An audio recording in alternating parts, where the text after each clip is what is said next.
can surf through the skies in Tears of the Kingdom, which is really cool, but you will have to be in a certain place in order to do this. You will need to be in a low gravity area. These are actually pretty common in the Sky Islands, so you can go to the Tabantha region, for example, and there's going to be a low gravity area there.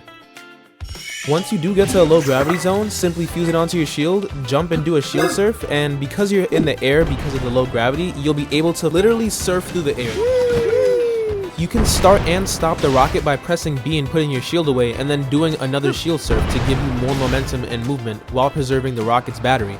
This is really fun. I would highly recommend you to try it out.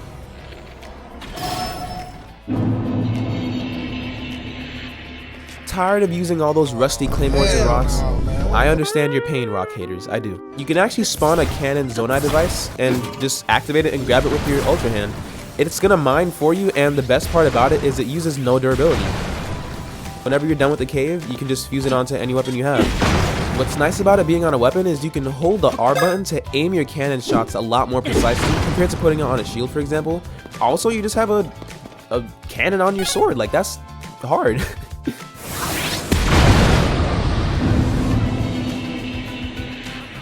Something a decent amount of people didn't know, to my surprise, is you can actually interact with these broken down Zonai constructs, and they're going to give you Zonai charges. It's only one, but these ones are going to add up a lot for if you're trying to cross large gaps with your Zonai devices, so very helpful to just always pick these up whenever you see them in the Sky Islands.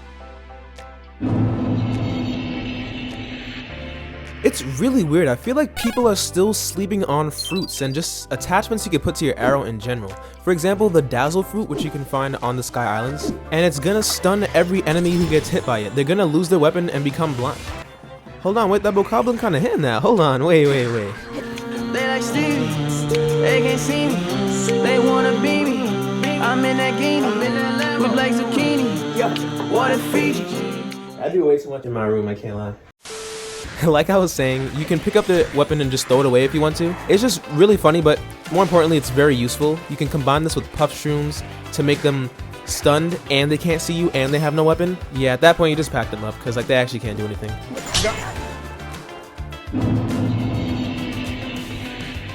More of a general tip, but not all the time you want to complete the attack chain of a weapon. For example, spears, I found it to be most effective if you just hit them 2 or 3 times with the jab and then don't do that last hit, but just keep doing it again. You're gonna trap them and hit stun, and you can see here I literally kept hitting him until the weapon itself broke. So try it out on some stronger enemies. So you know those Korok Rock puzzles you see when it's in a circular formation? If you have a rock attached to a weapon, what's really cool is you can actually Ultra Hand that weapon and put it right where the rock, like the missing rock, is supposed to be, and it's actually gonna count. Is it particularly hard to find the rock that's missing?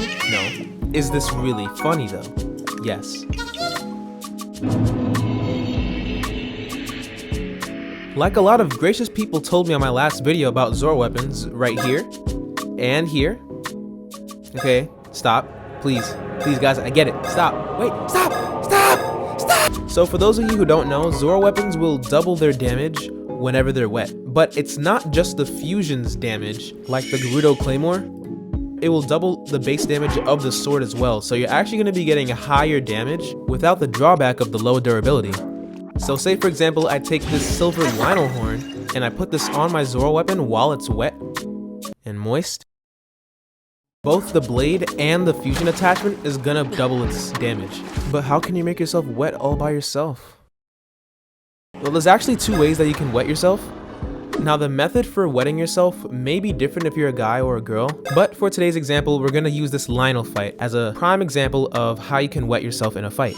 So for the guys, before you even get on their back, you kind of want to shoot like in their eye. Don't make it obvious that you're shooting in their eye, but once you do get them in their eyes, you can do one of 2 things. You can get yourself wet here right now. It would be a rookie mistake if you ask me. Or if you remember from the last video I made on tips, like bro, I'm giving vicious back shots to this Lionel. Yo. This is where that becomes important. You can either start out by giving the Lionel those vicious back shots, and then while his legs start to quiver, if you're not wet enough by that point, you can always just make yourself wet by throwing the splash fruit then. And for my lovely ladies out there, you can actually take a choo-choo jelly and throw that on the ground as well. You might have to put your fingers into it like a little deep, probably wiggling it around inside the choo-choo jelly, but once that does get wet and moist, you can throw that down and it's gonna make you wet as well.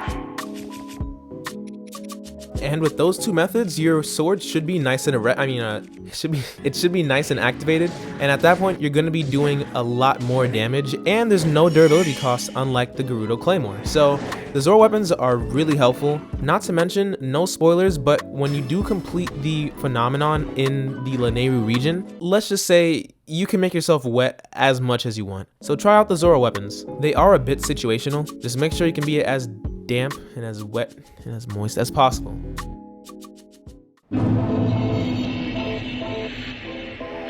For this tip, it's more on the fun side, but if you can start Flurry Rush while you're either in zero gravity or if you jump off of a ledge and start it, press X to open your paraglider. You can actually do that and you're just going to be sent flying backwards. So you can make for some really cool kills like this, or if you just need to escape a situation, you can also do that. And you can shoot them while you're flying backwards, so pretty cool way to escape if you need to. It's also very over the top, but who doesn't want to be just launched backwards? Like some of you mentioned on my last video, the Forest Dweller weapon set actually has a really cool trait in that it's called fuse recycling. Any burst attachment you put onto it actually won't break and can be used again. So say for example puff shrooms or dazzle fruit, when you throw it or when you hit an enemy with it, it's not gonna break the attachment itself, so you can keep reusing it. This is insanely helpful. Just to have even one of these, the value of a reusable puff shroom or dazzle fruit just cannot be understated. I'm sure this has been covered a lot on YouTube, but in case you did not know, you can actually go to the Elden region, and when you see these OCTA Rocks, when they do their inhale move, you can actually drop a weapon and it's going to restore the durability. On top of that, it can also give you buffs to your weapon that your weapon never had previously, so you can literally sit here and upgrade your weapons for free.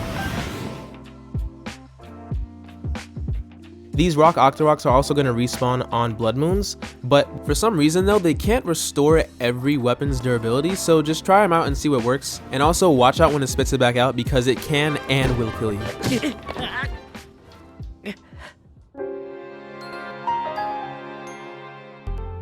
Personally, I really hate when the small critters run by and you're just trying to catch them. I know, I understand. You can actually shoot them with a bow and it's going to kill them, and you can just pick them up pretty easily from that point. Just make sure not to shoot them too many times, they will despawn, but I'd highly recommend this. As asinine as it may seem, standing on the tip of the nose of the winged Zonai is going to take you a lot farther compared to standing on that recommended platform where the feet are. Yes, you're going to compromise a little bit of height, but the distance you gain relative to that is just too much to overlook. I appreciate you guys watching the video. Subscribing is greatly appreciated. I have another Tears of the Kingdom video right here. Take care, love and light.